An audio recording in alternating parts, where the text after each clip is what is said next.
Yo, what's going on, everybody? Oh man, it's 2019. We back, man.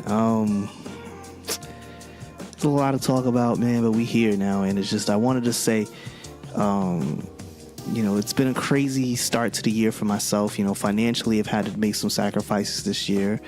I've had to make some real decisions, and I've had to really take things in the real context, man. But I appreciate everyone who has been supporting and stuck with me through this.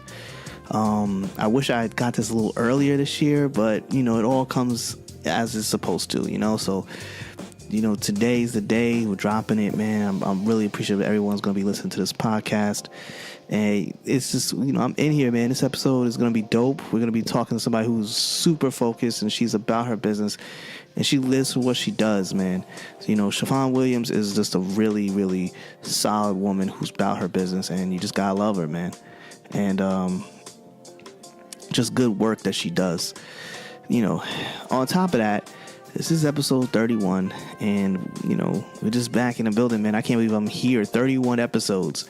That means I sat down with like 31 or close to like maybe 29 people, because I've done a couple episodes solo, and that's just nuts. This is wild to me that I've sat down with that many people and had that many different conversations, man. And it's always been the same kind of conversation where, you kind of understand where these people are coming from, where they came from, how they got here. And it's been an amazing ride. And I just want to say thank you to all the guests I've had. Some people I've kept in contact, some I haven't. I just want to say thank you to all of them if they're listening. And I want to say just peace, man. And I wish everyone the best of luck this year, man. So I don't want to bother you with so many ranting. There's so many things we could talk about. We could talk about cancel culture. We could talk about Trump. We could talk about all kinds of things. But I don't feel like doing that. Just don't. This is so many things, from blackface to 21 Savage going to jail, all that kind of stuff. We can talk about so many different things. And now I think, he's out. And but there's so many other things we could talk about. We could talk about all the great music that's been out there, man, and even the Grammys and stuff like that. But I don't want to talk about all that today. That's for another podcast at another time. This podcast is strictly about the creatives, the hustlers, the entrepreneurs, the professionals, people who are out here really living their dream and going all for it, man. So with that being said, man, if you really are interested and if you want to be on this podcast and you think this is a dope platform for you to be on, you know where to hit me. You can DM me on Instagram at The Brian Johnson Show IG, and we'll get in touch and we'll talk and all that kind of shit. So you know what time it is, man. I hope that you guys have a great new year. Sorry for the long intro, but it is what it is. I want you guys to do well, and I pray that everybody enjoys their new year, man. So other than that, let's get to the business, man. Enjoy the show, enjoy the episode, and I'll catch you on the next one. Peace.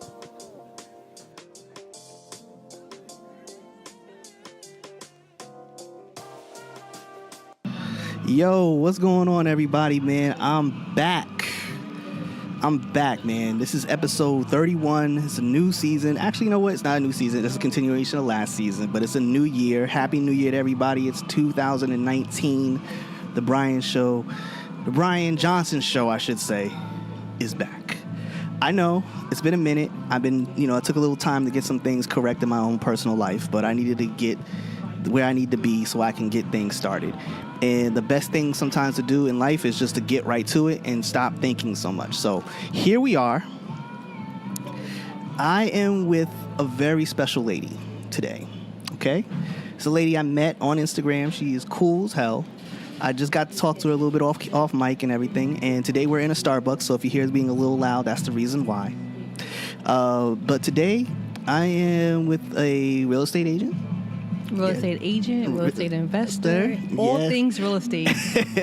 All things real estate. And she came to my attention because I saw her page and I saw that she had started her own podcast and that she had really put herself out there as a person who is going for hers. In this world, it's rare to see people going for theirs. A lot of people, they lean on their looks. They lean on the people that they know. They lean on standing next to people to take pictures, and then they use that to get things. But not many people are willing to just stand on their own and say, look, this is my brand, this is who I am, and this is what I'm about. So I'd like y'all to really welcome the new homie, Chiffon House. Did I say it right? Close. Let me tell you, off mic, I've been working on her name for almost 20 minutes. Okay? That's okay. Just like that, okay? Just like that, I screw it up. Okay. That's okay. Please It's gonna introduce take some yourself to time. my audience. Hi, guys. My name is Chiffon House. Chiffon with an F. Just like that nice little fabric we wear. So close. So close. That's all right. FYI, That's all right. everybody. That's okay. That's okay. But my name is Chiffon House, guys. Hey, how are you? Yes. I hope everyone is doing well. And Happy New Year's. Yes, man. Yes. Also, I want to say shout out to everybody for the support again. Just want to put that out there. You know, I always do every episode. But today, so hold up. Before we go any further, tell them where you're from. Tell them what's going on. Tell them who are you, man. Let them know what you're about. So, you know, Everybody, she's not used to being the one being asked questions. She's usually want to be on the mic asking the questions. Yes. So today we got a special treat. Let's give it. And Go you know ahead. what it is? Sometimes I can go on and on and on. So let me just give a little summary. Yes. Right? Synopsis. All right. So yes. My name is Chiffon House. I was born and raised in Harlem. Yes. I moved out of Harlem at the age of 25. Okay. Did some things, finished college and, decided to get into real estate at the age of 27. Yes. I'm a mom. I'm a wife. I'm an entrepreneur. I'm a full-time worker. I'm a landlord. I'm a podcast host. And I am a YouTube rookie. YouTube rookie. Welcome to the drain. It all goes downhill from here, man. Right. We just talked about that. Exactly. Right? Yeah, we just talked about that off mic. Yes, the yes, YouTube. Once you get sucked into YouTube, it's oh my God, it's another YouTube level. is another Your life level. becomes like, yo, what? Take the kid to school. Right. Okay, go to work. Come home. Make a video. Do it again. Yep.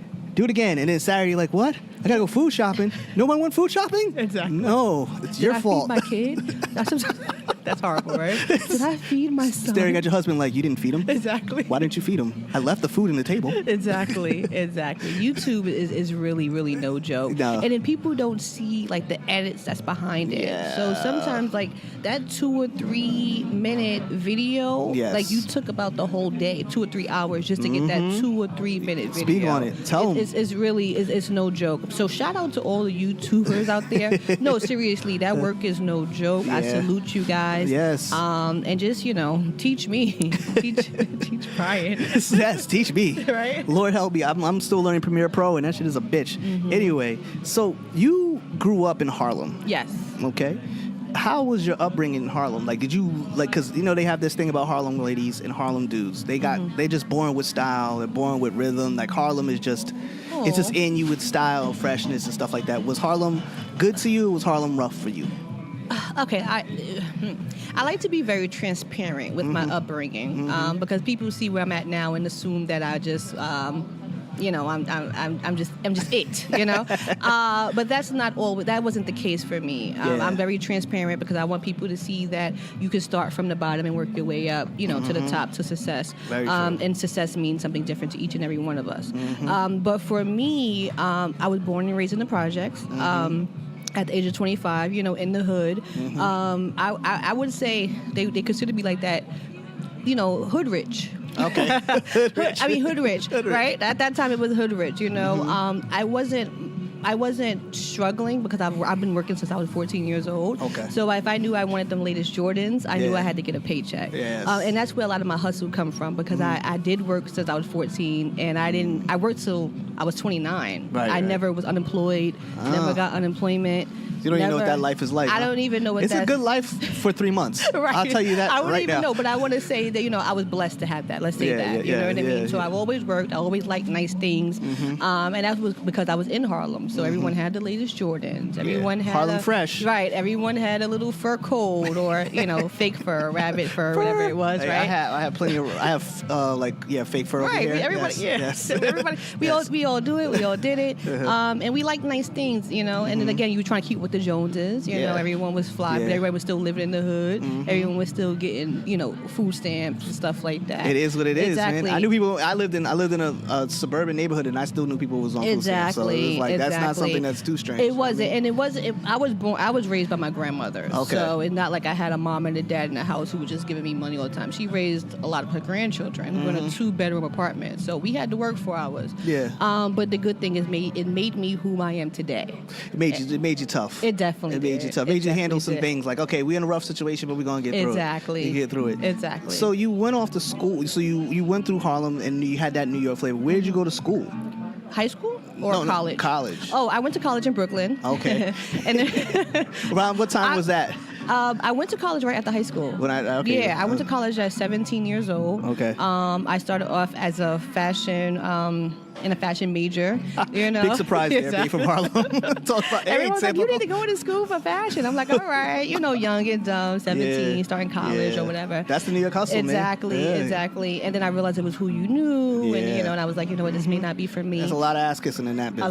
A lot. And I said, I'm not going to do that. And no, seriously. You don't strike me as that kind of person. So. I'm not. And that's a good point that you made. That we'll go back into that because a lot of people do a lot of ass kissing or shaking their ass. Period. Shaking their ass to get what they have to get. I never had to do that. Never will. Never want to be that person. Right. So I got older and I realized I wanted to help people. You know. So I switched my major at the age of 19, 20. All right. And I went into human services / social work for children and family because I wanted to help people who were in need. Yes. So I graduated at 25 because it took me from 17 to 25 because I switched majors. Or 24, one of them. I know I was done by 25 and I was so happy. Yeah. And I got my degree at, in New York City Tech in Brooklyn. Okay. Okay. So you went out there.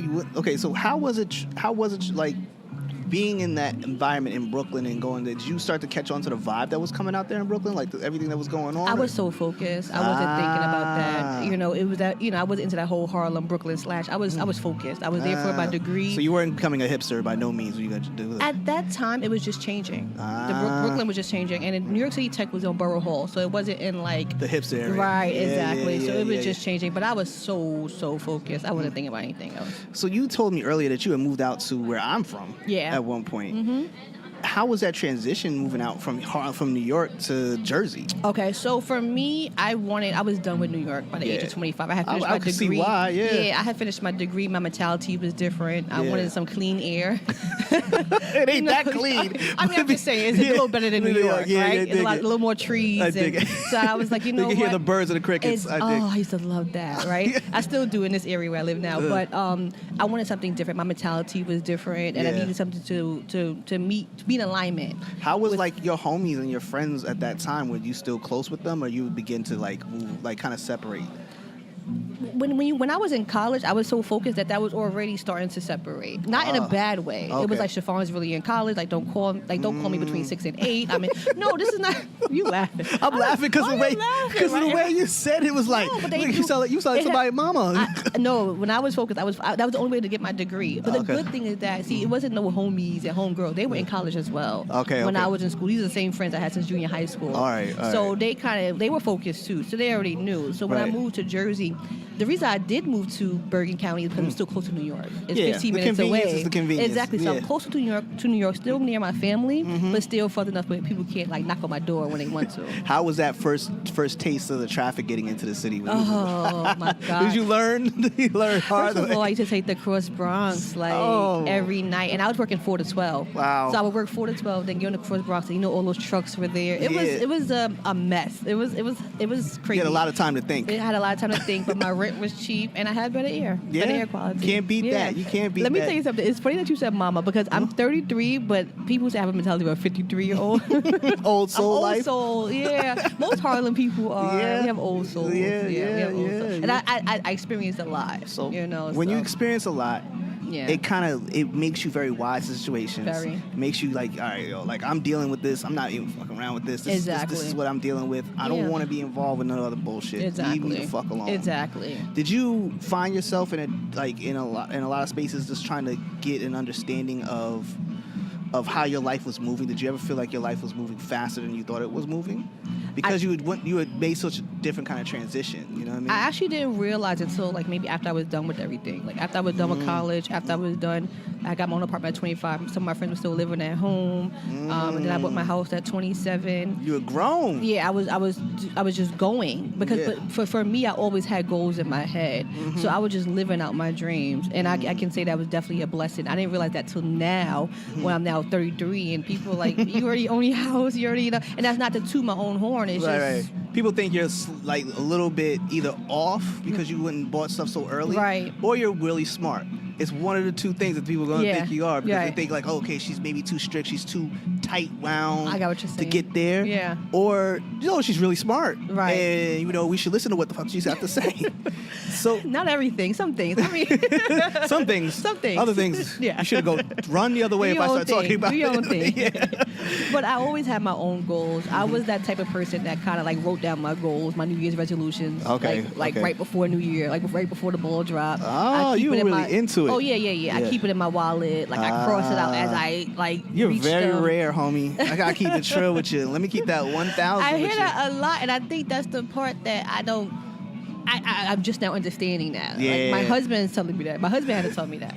He was like, I married you because you're different. And I'm like, what makes me so different? And I'm like, what are you talking about? And again, people like, Chiffon, you're so humble. You know what I mean? And I'm like, I really am. Like, I really don't know what you're talking about. Like, what makes me different? And they're like, Chiffon, like, you just you're focused, you know? Right, and I'm also fun. So people don't usually see that in one person. They see, normally you're wound super tight and you're a bit of a prude and nobody wants you around. Like, get the judgy chick out of here, B. Exactly. But I'm not. It's like, I'm actually, if you look at my page, I'm trying to help everyone. Yeah, you stay consistent. Do what they have to do. You're consistent with the hey, look, I'm not trying to tell you to go out here, sell your ass, go sell some drugs. I'm telling you to go, stop what you're doing. Yeah. Don't go buy those kicks off eBay. Exactly. Take your ass to the store and go make yourself some goddamn money. Exactly. So I appreciate that, because not a lot of women, there are a lot of women who are just trying to sell their social media game. It's very true. And you grew up, you like me, you grew up in a time where social media is very prevalent. Yes. How was your social media life? Being that you were young, you were so into what you were doing. Did you miss the wave of Facebook? Did you miss that kind No. Okay, so let me tell you, I have a lot of it's balance in my life. Yeah. So Facebook, I was on Facebook, probably not as much as most people were. I don't know what people. Again, I don't watch what other people are doing. But when Instagram, you got a lot of blinders, tunnel vision, going on. But it's so funny because I had just met my husband when Instagram became popular. Oh. So in 2012, when Instagram first launched, I had just met my husband, so I fell in love in 2012. Got lucky. I got very lucky. So I didn't have to, get those DMs and you had to slide in my DM. I don't know anything about that. Like, hey. I can't talk about that. Yeah, we met on social media and we started dating. I don't know anything about that. And again, I think that I'm all I can say is that I'm very blessed. That I kind of like. I wouldn't want to meet someone on social media. I wouldn't even know how to date in this day and age. I wouldn't know how to use social media for that. Yeah, I met my current girlfriend on Facebook. Oh, I'm sorry. But no. I'm not saying this. I understand. What I'm saying is I understand. Okay. It is not easy. Okay. Yeah. What I'm saying is I completely agree. Okay. Yeah. I wouldn't know. I'm very old school when it comes to like. I want to meet you in person, and we vibe, and we talk. Like I met you on the metro, or I met you at the Starbucks. I met my husband at the car wash. Go talk about old school. Stop. That could happen in the 70s, for goddamn. I know. Hey, I was cleaning my tire, and this handsome man walked by. That's really how it happened. I was fucking around. You were supposed to agree. Fuck it now. I know we're going to get into that story. But well, it's kind of sort of how it happened. Okay. I was wiping my tire down with Armor All, and this black man walked by. Stop, please. And he was so fine. And 7 years later, we're together. We're married with a kid. What do you do when you listen to this podcast? Let you know that your wife loves you. All right, fam? Stop making me laugh, please. Right, but he'll tell you the same story. It's so funny because if you were to interview him, he'll give you the same story. Like, we met at a car wash. You laugh. You know what, Brian? I'm sorry. This is a first. What's the next question? Just leave this alone. So we can go on forever. All right. My question is this: like it's just in terms of you growing like this. What made you get into real estate? All right, yeah. So what made me get into real estate? Because you just said you bought a home. Yeah. So I was 25. Well, the apartment wasn't big enough. No, I'm gonna tell you. No, that's not. I'm gonna tell you right now. Because I had to go back. It's so funny. I was 25. I finished school. Yeah. I got my own apartment. And then I met a friend who was into real estate. Okay. And he was like, Chiffon, I'm making real estate. You know, I'm using other people's money to get my deals done. And at that time, I had got my tax return. And I was like, I'm going to invest with you. And then you could show me the game, you know? And so I gave him, you know, a couple of $1,000, and he showed me the game. He flipped it. He flipped it for me. And I got a nice return within like a year, about 6 months to a year. I kept flipping it. No, he was doing flipping houses in Newark, New Jersey. Okay. And I said, this is like something I wanted to do. That's a dangerous game.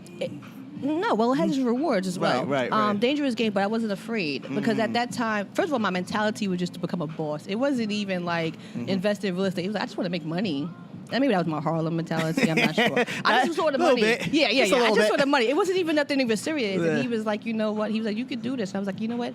I want to become a landlord and I want to get a property. And I wasn't even thinking about the risks. I wasn't thinking about anything. I just wanted money to come in my pocket and I wouldn't have to work. Yeah. That was my only why at that time. That's a hell of a why to have. Well, getting paid is hella important. However, I've learned something. My why now is different. My why is leaving generational wealth for my son. My why is getting more properties so that I can leave a legacy. You know what I mean? Like my why is not just making the money. It's more than that. I've learned so much. I've had this property for about 6 years and me going into it without reading any books about real estate and just having that one friend, that wasn't really smart of me. So it's different.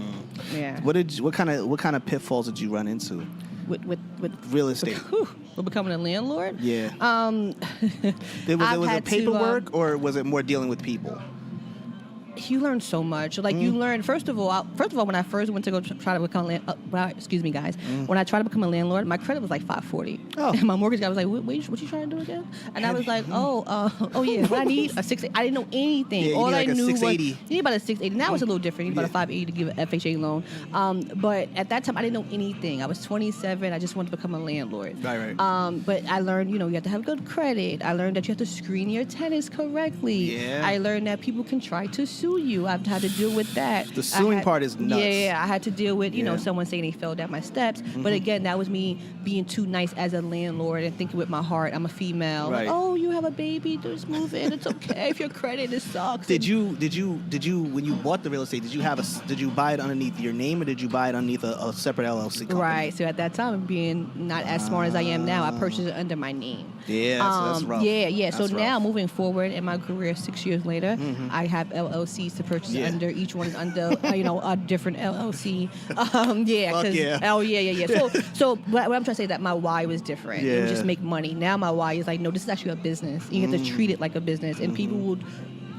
Excuse me, guys. People will sue you, and people will say they fell down your steps, and people will take advantage of the fact that you're a female, and so these are a lot of things that I've learned, and these are things that I'm actually teaching now, people are not making the same mistakes. Word, as I like to say, big facts. You need to write that down if you're listening. That's real talk. Yeah. Because it's scary when you're young. Of course. I couldn't imagine being someone. I was barely managing myself, and then I'm managing other people and trying to. Nah, I would have been because my tolerance was a lot different back right. then. And you have your temper is way shorter when you're younger than as you get older. Exactly. So any little thing will kind of like start to set you off. Very true. You know what I mean? Because you're used to dealing with things in an aggressive manner because you're young. Right. But when you get older, you learn to deal with things with more of a cerebral level. Exactly. You're like, nah, I'm just going to play a little more games with this right now. Like, I'm not going to react. Like, you become less reactionary, You really let's do. say. You really do. Did you... So you got into the real estate game through a friend, and they put you into these situations. What brought you to the retail side? As far as why did you become a realtor? Oh! I got my realtor license at the same time I became landlord. Okay. I didn't know that. Okay. So I was making money different ways. But again, I was just thinking about different streams of income at that time. Yeah. So I was like, I can make money doing sales, and I could also make money by, getting money from my tenants. And at that time, I had just had my son, so we were able to live rent free and house hack. So we lived on the second floor. I had a tenant on the third floor and a tenant on the first floor. This was in Newark? This was in Newark. I have a 3-family in Newark, and we lived there rent free because I had my 2 tenants pay my mortgage, and then that's when I quit my job.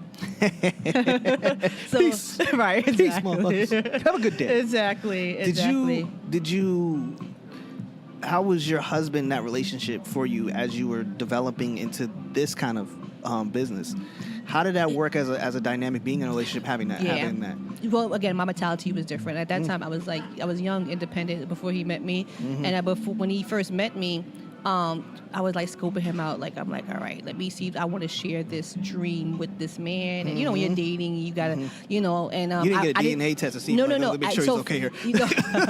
I just screened him very well. We went on multiple dates, and I never told him about my real estate career and what I had planned because I wanted to see if he really loved me for me. I was like the guy in the situation. Like, okay, let's see what he's gonna do. So he didn't even know until like a couple of months before I was about to purchase my house. Did he ever ask any questions like, where's this money coming from? Why do you have money to do this? Well, I eventually told him. I eventually told him. He knew I worked my whole entire life. He knew I used my tax refund to flip. This was eventually, like, okay, she used her tax refund. And then eventually I had him use his tax refund, and we invested together, and so he That's knew. Smart, man. He knew, and then we just and from there, once he saw that I was serious, that's when I didn't have to pay for it. My husband was my property manager. I didn't have to call anyone to fix someone's toilet. He took care. He took care of all of the repairs. Was there ever a time where you guys thought about getting into the property management game full time, like managing people's properties and stuff like that? No, I'm not managing anyone's property. Absolutely not. I had to You're ask, not calling me 4 o'clock in the morning. I dealt with that already. Yeah. I will actually get property managers for me now, so they can deal with that. But no, I'm not doing that. It's a lot of work, especially with a kid. Yeah, it is a lot of work. It's my kid is definitely, again, my why was different. This is before I had a child. My responsibilities, everything go towards my family. Because once you start going into that, now you take away from family time, and family is very important to me. You said you have siblings, right? I have 2 siblings. 2 siblings. How was that dynamic with them, with your mentality of getting money? Were you like the one that they would come to ask for money, or did you like have that they got their own money, they didn't have to come to you for money? Because there's always a dynamic with siblings. Yeah. All right. So, I have a younger sister who she's my younger sister, so I try to look out for her. She's your sister. But she also looks out for me. Like we my older sister, she was kind of doing her own thing. She had her own child. However, I am the first one in my family to own property. I was the first one to graduate college. I was that first one. I got you. So a lot of things I had to learn on my own. A lot of people would like. I'm like, okay, how do I pay my mortgage? They're like, well, I don't know. So I was the first in my family to accomplish the things that I've accomplished, especially coming from the projects, right? Wow. So a lot of things I would like teach them, like, no, this is how you save your money. Like, put your money at that time, put your money in the CD. Yeah. Get a savings account, pay yourself first. I was always that CEO of the family to teach them how to save and not buy that. Or when they'll be in the store and they're purchasing like crazy, I'm like, oh no, my mortgage is due. Shit, I wish I would do that, man. I'm about like, I don't know, damn near like I'm like 25 grand in the hole, but I'm like, compared to some of what my friends' debts are, my debt is so minimum. Let me tell you something about debt, and we can go into this. This is a whole different topic. Is that don't be afraid of debt. People from different nationalities are in a lot of debt, and what they do is they file bankruptcy, and then they lean on their wife credit and everything like that, and they clean up theirs, and then once their wife credit is messed up, then they lean on their brother or their son or whatever. These are things that I don't know, for some reason our people are so afraid of debt, and we have to pay our bills first. We're supposed to pay ourselves first. Did you know that? We're supposed to give ourselves money first. I never even thought about it like that. Oh, yeah. I always thought, you know what? That's us. Clear my debt, shoot my credit score up, purchase. No. Finish it out, keep your debt low. I don't mean to mention, but you think Donald Trump's debt is all paid off? No, by no means. He leverages. Right. He's leveraged bankruptcy like 11 times, some crazy exactly, like that. Exactly. He leverages. So I worked for a small time. Okay. I worked in a credit card repair company. Will remain nameless. Okay. And they taught me a shitload of things about credit and how to play the game. And they were like, listen, whatever you do, don't pay your debt off. They were like, listen, keep it under 30%, but whatever you fucking do not pay your debt off. You got to keep, and they were like, always keep at least 5 credit lines of revolving credit, not car payments. Car payments hurt your credit in the beginning. Right. Houses, all that stuff will hurt your payments. You need to keep credit cards, revolving debt that you can use, that's ample debt. And I was like, what? Debt is unique. Not dead debt that you can pay, that you're going to pay off and own something. They don't want you buying houses and cars. Like, that's why a lease and all this stuff is a little better for you. Well, I don't know.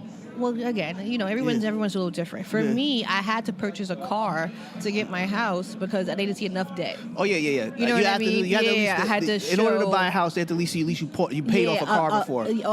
Have a large car payment. At that time, I only had like my student loan. Right. So they was like, well, Chiffon, you got a car. If you're a first home buyer, that's true. Right, that's exactly. True. For a first home buyer, you can do so that. it all depends on your credit. However, I just hate when our people was like, I gotta pay my student loans first, and then pay off all my credit cards, and then I can get a house. No one's doing that anymore. This is 2019. We're leveraging everything. Let me tell you something. Your student loan will only reflect on a certain scale. It will not be the most mitigating factor. Exactly. What will be the most mitigating factor is your on-time payments. Because each time you make a late payment on your credit card, it counts as one time that stays on your credit card for 7 years. It stays on your credit. So each time you make a late payment, that's 7 years for each one, not one. So if you made a late payment in June and maybe you made a late payment in April, those are 2 separate years for them at that point. You just don't see it, but trust and believe it's there. I saw people with this one lady had 18 credit cards. Right. 18. Yeah, it's pretty bad out there, man. See, the thing is that people get into these store credit cards, like the Victoria's and those Secrets, are terrible for the you. Best Buys, they always offer the Macy's. They always offer you a credit card. If it don't got a logo on it, don't buy it. Exactly. Don't get it. If it don't got a Visa logo on it, if it's a Best Buy card with a Visa logo, you're cool. But I hate to step on it, but seriously, yeah, store cards are the worst. I've never dealt with store cards. I never got sucked into that. Yeah. I started off with a secure card. You start with a secure card. You can start with a $300 balance. Yeah, I did that too out of Bank of America. Bank of America offers it. Wells Fargo's offer it, and you spend less than 30%. You stay under 30%, and you build your credit, and you get get some gas, pay it off, get some gas, whatever. But credit is very important in 2019. And if you do have bad credit, I am a credit repair specialist as well. Oh snap! I didn't even know that. Because I got in. You know what it is, Brian? Is that everything I learned, I want to pass it on to people. Yeah. So that's why it's like. It's not that I'm just into real estate, but I'm trying. It's a business, so it's like I have people who want to buy real estate, but they have bad credit. So let me just offer that right now. Like, okay, let me fix your credit, and then when we're done with that, I can get you into real estate. How was it as a black woman, being a property owner, being a black woman, and getting to become a real estate agent? How was that for you? See, I'm not one of those that play like the race card. I'm not one of those people because I always feel like it's what you know. I'm not saying these things are not happening. You know what I mean? However, I just never delved into it. I see what's going on, but I never played the race card. What I did was I worked even harder. I worked harder or just as much. I used my work ethic. I used my work experience. I was always authentic. I'm not going to say, oh, yeah, I'm not going to talk different. This is who I am. I'm from Harlem. I got the same story. My story's a little different. However, I got the same real estate license you got. I got the same property you got. Let's talk about I'm just as young as you or younger, and you're not gonna. And again, I wasn't going there. I was always professional. Did you ever face more than I would say than more than your race? Did you ever face any sexism because you're a woman? No, because I always feel like it's how you present yourself as well. I'm not saying things don't happen to women who dress well, but this is the first time I even came to a professional setting with no blazer on. Oh, okay. I started to wear a blazer today, but I was like, you know what? Brian's all right. You know what I mean? But I usually have on a turtleneck. Even on my Instagram, you don't really see too much showing. Yeah, you do. That's very, very true. I usually have on a turtleneck, a collar shirt, or whatever, because I feel like I'm going to do whatever it takes to eliminate that. That if you try to come on to me, that's on you. But I didn't do anything for you to pursue me in that kind of way. In other words, you don't give off that kind of energy. I'm not giving you that energy. Yeah. My head is straight. I'm focused. Your eyes is down there. My eyes is up here. Some guys don't seem to even understand that. They jump right into it. They're like, she's a female. But it's gonna happen. Let me use my mighty charm. Yeah, to but get that's something. gonna happen. But when I dated when I was younger. Yeah. I have a husband, so I'm gonna present myself a little bit. I'm a mom, and I'm also very professional. So it's what I give off, And then once you give a man a second, they're gonna run with it. So you gotta nip that second in the butt. That shit is crazy how that goes. And you could be the most, it's wild. Yeah, when you're attractive, men are gonna be attracted to you. There's no getting around that. I always like I don't get offended when people try to approach or come at my girl, because It's gonna happen. I can't eliminate that. You can't. Because you live on this earth, and I can't make every man blind. Exactly. So they're gonna see what they're it's gonna just see. how she handled herself and how I handle myself. It's so funny. I'm so married because I've been my husband for So 7 married. years. No, let me tell you. No, this is not to toot my own horn. But like sometimes I have guys staring at me. I'm like, oh my god, why is he staring at me? Like, he probably want to rob me. And then my husband was like, babe, like, you married? I'm so off the loop. I'm so focused on that I'm not thinking. Sometimes like, you're naive to I'm the not- situation. I'm not thinking that Yeah. the man is looking at me. I'm getting nervous. I'm like, wait, are you looking over? And then my husband's like, babe, you still attractive though you married, because I'm in mommy's mode. I'm in wife mode. What I'm gonna cook for dinner, So they're like, yo, you and I'm focused. babe, Yeah. I didn't marry some ugly hag off the street. You're good looking. Okay, I'm gonna go over here now. It's all right. But that's an ill I'm thing. focused. That's I'm an ill. focused. That's an ill Yeah, thing yeah. to say that sometimes you clearly because I could tell you clearly are a person that zones in. Like Yeah. once you're in your zone, Yeah. you're like, oh, I don't hear this. What's going on right don't. here? Yeah. How do you feel? Even though you're a mom now, when did you become a mom? At the age of 29. 29, so not too long ago. You 4 became a mom. years. My son's 4 years old. Right. How do you feel about the world that he's coming into right It's scary. now? It's scary. It's very scary. It's scary. Again, I was raised by my grandmother, so that's why I probably have this old soul. I hope it gets passed on to him. But the only thing I can do is my best. So I'm giving my son everything I never had. So again, Okay. I wasn't raised by my mom and dad, as I Right. told you. So I'm giving him a mom and dad. I'm giving him a stable home. I'm giving him. Right now we're in a great location. We plan to move to a better location. He's in a good daycare setting. I'm hands-on with him. So it's like, we're going to the museum, Right. or we're going to be doing something educational. Sometimes we do fun things, but I try to give him that I want to be very well-rounded. Right. You want him to have a better perspective of Yeah. life. So even now, when he's on his tablet, I'm like, you've been on it for too long. Let's do ABCs. Let's do 1, 2, 3s. Like, you've been on that tablet for a little bit too long for a 4-year-old. Sometimes I feel like those things are the modern day babysitter. Yes. And it's not exactly. easy because parents are distracted by a lot more. Yeah. So sometimes I have to catch him. Yeah. And I'm like, all right, what are you doing? And sometimes you be like, all right, listen, just watch this right now while Of mommy course, take because care you of want to this. do some things, but then you Yeah. also realize what am I doing to him? You know, Right. so Very true. the only thing that my husband and I can do is our best. We're talking. We don't talk to him like a baby right now. We talk to him where we think he is. But it's scary. This world is a scary. That's why I ain't having anymore. This world is a scary place. It's a scary place. How do you balance being a mom and now you're juggling these businesses that you've started? I want to say the support from my husband and the support from my younger sister. Very hands-on. I don't let anyone watch my child. I'm very old school with that, especially now he's talking clear, so we may consider a babysitter for the help. Yes. But my husband is very hands-on. That's why I told you I could do the podcast Tuesday and Wednesday, because Yeah. my husband's with him. Right. But my husband does everything that I do, or better. He cooks better than me. He does the laundry. Yeah, He's yeah. very, very hands-on. Yeah, Thank man. God for that. So that's really black love right there. That's like a man and woman really working together. To We're things. a team. We're a Not team. many people can say that. Yeah. Because once you begin to get into multiple things of doing business, you begin to lose sight of the person you're with. Of course. Because your new everything is this business. Right. So then you begin to lose sight of things, and it's hard. Has it always been easy for you guys, or there's been a lot of ups and downs? For you as a woman, doing in this business is a lot of work. Yeah, but And as anybody, just not even about your sex, it's just anybody would be a lot of work. I want to go back to that because I think some people put the business before their families. I'm the opposite. I put the family before my business. Okay. Whether that's like I said, I would get a property manager. Yeah. I will get right now I have an e-course, so I don't have to sit there and talk to people all the time. You know what? You want to learn real estate? Here's my e-course. Let me just send that through the email. Yeah. I have coaching calls, but the time is limited. You know what I mean? I'm only doing it from my ride from work to home. Once I get home, that's my husband's time. That's my Right. son's time. Right. And I'm very conscious of it, you know. So sometimes it happens. Like you can get so focused, and then I'm like, wait, my husband and I, we need some time together. We need date night, you know. And so we're we don't play with our date night. We get my sister to watch my son, and we go on our dates. And the good thing that he's involved in everything that I do, and I'm involved in everything that he does. So having a good partner is really important, and and be conscious of your time. A lot of people say, oh no, I need the business and the family, because if it's not for the business, they won't take care of the family. Woo. Family. That is, listen, man. What's Right. that saying? That.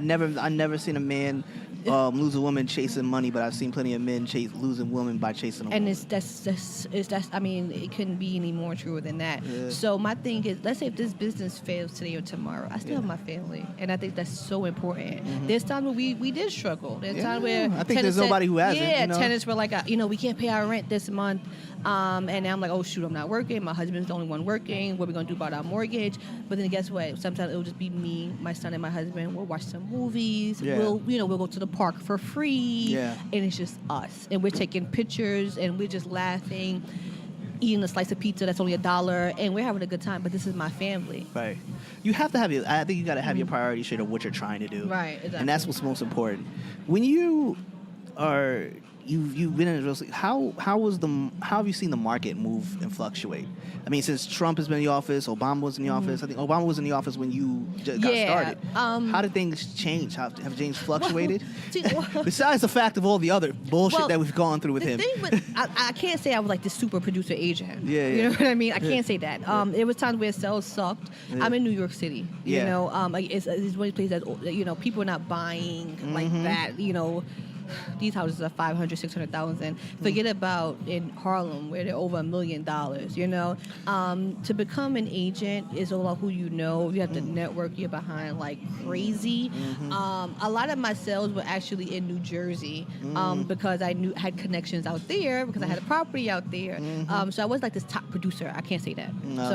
But either way, you still were in the field. I was in the field. It was that's hard. more than most people. Yeah, it was definitely hard, especially in New York. And I'm not here to play the race card, but a lot of my people weren't buying $1 million houses. No, 300,000 tops. Exactly. And for me, I realized I had to. That's what I had to figure out. Who my followers were, because I was promoting on Instagram at that time, heavy about real estate. Who my people were, and at that time, I'm in my late 20s. People not thinking about a multi-million-dollar house or whatever, you know what I mean? So I had to target my audience, and I realized my audience wanted to learn.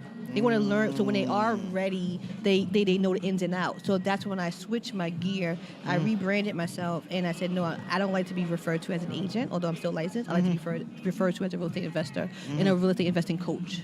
Oh, okay.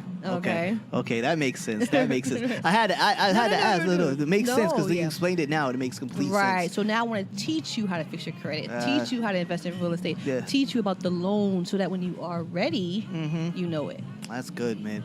Have you run into a high level of ignorance with it, and has it been difficult to teach it? Very. I wish you guys could see her face. She was like, "What?" No, of course it's like that. You know what it is? I'm finally getting the following because we are getting older. Everybody's kind of leaning toward that 40 mark. People got children and stuff like that. It is. But at the beginning, nobody really wanted to learn. I'd had people who was like, Chiffon, I want to rent, and I'm like, why do you want to rent? You spend the same amount, that you can pay for a mortgage. So it's a lot of teaching, but again, it's our people. Yeah. You know what I mean? If it doesn't start with me or other people, who's it going to start with? You know? And for me, it's not about. It is about the money, because I hate people say that a little bit, but it's also about building a legacy and building an empire and say, you know what, because of Chiffon, I fixed my credit. Because of Chiffon, I know about this mortgage or this FHA loan, or I only got to put 3.5% down for a house. She may not have sold me the house, but she gave me the knowledge. Right. And that knowledge is going to stick with you, because when you learn something from somebody, you're going to always remember that person. Yes. It's what's that saying? If you bring a man to you bring a horse. You can teach a man how to fish. Right. He can feed himself ever. Right. You just bring him to the water and never teach him. He'll never know anything. Exactly. I think that's very smart. How did you get into coaching though? Well, that's the thing. Because I was the first person to, in my family to become a real estate investor and to get my own house, it was kind of natural to me. Because I also helped my mom get a house. She knew nothing about a mortgage. And it was real life. It was like people, we were taught, we were conditioned, and we talked about this off the podcast. You go to school, and if you did well in the school, some people went to college at that time, it was an option, and then you got a good job and then you got your own apartment. You made it. If you got your own apartment, you had your own little car. And you made it, so nobody knew from where I came from. And I'm not saying other people. You know, a mortgage and FHA loans, and what do you mean 3.5% down? And where am I going to get this money from? They just want to get in a quarter in an apartment. Exactly, that's it. And I mean, for some people, getting to that level is kind of making it. For us, it is. And so for some, again, I started this podcast by saying your level of success may not be my level of success, because some people might say, I got my own apartment, I got my own car, I got a good job. This is what I want to do. Because you don't see that a lot. This is what I want to do. You know what? I never judge anybody about it. If that's your level of success, that's your level of success. So you have a few people like, no, I do want more. I can get a bigger apartment. I don't have to I don't have to just rent an apartment. I can actually own the building if I wanted to. Right. So without people, it's a challenge. But the people who want to learn, they come to me. You get them to think bigger. I want you to think bigger. I want everyone to think bigger. Do you get a lot of single moms who come to you and they're trying to take their child into a better place and stuff like that? I get some single moms, and I get some married people who are also moms. That's when I realized what my where my audience was. So my audience, you attract what you are, right? Yes. Especially on Instagram. Oh, you put out certain things. That's what you gonna get back, homie. Don't complain when you get the weirdo in your DMs. It is what it is. I mean, again, this is all learning. This is all you know what I mean? So especially with Instagram and social media, you get what you are. Right, so if I'm constantly posting my son. I'll talk about my son. I'll talk about my husband. And I'm a mom. So I'm getting a lot of moms like, oh, she can invest in real estate. She can get her license, and she can have a kid. I want to do that too. So a lot of my audience are, women, in their, maybe early to mid 30s or late 30s, or maybe in the early 40s, but mostly women who are moms. You know, it's crazy. Women are way more accepting of taking advice from someone closer to their age than some men are, and even taking men from taking it to a woman. They will be like, no, I know. Exactly. And I know because sometimes my girlfriend will give me advice, and I know she's right. Right. But I'm mad stubborn, exactly. like, the men, whatever, egos. I know what I'm doing. You don't got to question it. Egos. It is so hard. Egos. I'm not going to lie. Being that I am the age that I am and learning how to let go of my ego, but I realize my relationship gets better each time that I let it go. Let it go. It's because you're in the beginning, you're so stubborn, like, nah, yo. Right. Shut up, yo. I know what I'm doing. What are you talking about, yo? No, not all the time. And you know what it is? Men are caught up in they want to be perceived to look a certain way. Exactly. It's never easy. It's never easy. Yeah. So coaching is a big deal. Yes. Because people are literally coming to you for advice. Yeah. Do you ever feel pressure? No, I love it. Okay. You know what it is, Sue? Now, this is where the race card comes in. Because a lot of people will DM me, Chiffon. I've never, I've been looking on Instagram, and every time I look up a real estate investor, is usually a Caucasian guy. I'm trying to be politically correct here. She really was, y'all. She was fighting it too. She was like, the white man. I try to be politically correct here. In their 50s, or people go to like thebiggerpockets.com, which is very common. Yo, what's up with? I used to watch that all the time when I was sitting at work. I used to watch that show all the time. No, Bigger Pockets, no podcast. Yeah. I used to watch the podcast because I used to Okay. watch it all the time. They would have people. Then I started investigating some of the people they would have on there, and I was like, yeah, he might have like $500 million, but he's a shady mother. Right. And I was like, people passed it down, or some people work for it.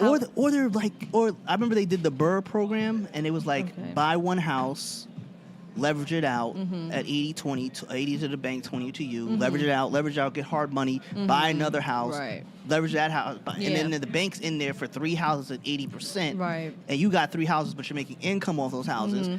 I was like, that's a smart plan, but that can't work in Jersey like that. Right, exactly. It'll work in the Midwest. On the market, exactly. Yeah, like, because you can't buying I leverage out a $300,000 house at 80% to the bank, 20 to me. And then I got to go get hard money in another month. They're not going to give me that. But these are the things that I teach. It's finding your market. Like, you see, I lived in I'm from New York, but I invested in Newark. Now Newark has become very expensive. So now I'm looking in Philly. I'm looking in Delaware. I'm looking in Cleveland. However, the point I was trying to make is that people who didn't see a woman of color investing into real estate, a woman of color who was my age, and a woman who was real, like knowledgeable, and very transparent. And I wasn't born with a silver spoon in my mouth. My parents didn't hand me down. And, so when I would see that, I'm like, oh, okay, so this is my target audience. It's women of color who are trying to become real estate investors. Dig it. I dig it. That's not a joke, though, man. Because when you're dealing with your own people, they'll call you on your shit if you're phony. They'll be like, oh. Right.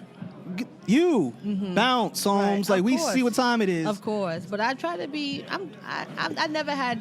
I mean, I don't think no one ever will call me phony. I give you the best what I can get, you know. And then again, most of the time, people were in my DM. I wasn't even charging them. That's when I turned into a business. Yeah. When I see that I was getting the DMs. You got blessed with and that, I was man. That's when I turned into a business. I mean, I'm not making millions. But No, a business again, it's is not a about business. the money. It's not about the money for me Yeah. right now. It's like, wow, I could really help this person. So that's where I go back to my social work skills, but not really a social worker. Yeah. And real estate investing. So that's how it became aligned. That's dope, man. That's dope. That's dope. So where do you see like your business going now? You've touched your foot in a lot of different genres at this point. Where do you see yourself going? See, I don't like that word business anymore. It's so funny when you said that. I like legacy. Okay. Right? No, I'm saying this why. Because business, you always think about the money.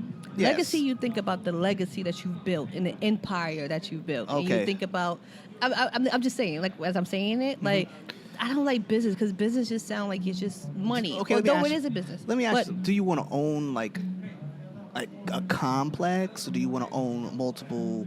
Do you want to own commercial real estate? eventually. Oh, yeah, of course. Oh, Okay. that side of the business, yes. Yeah, okay. Yeah, that side Okay. of the business, like I'm going out to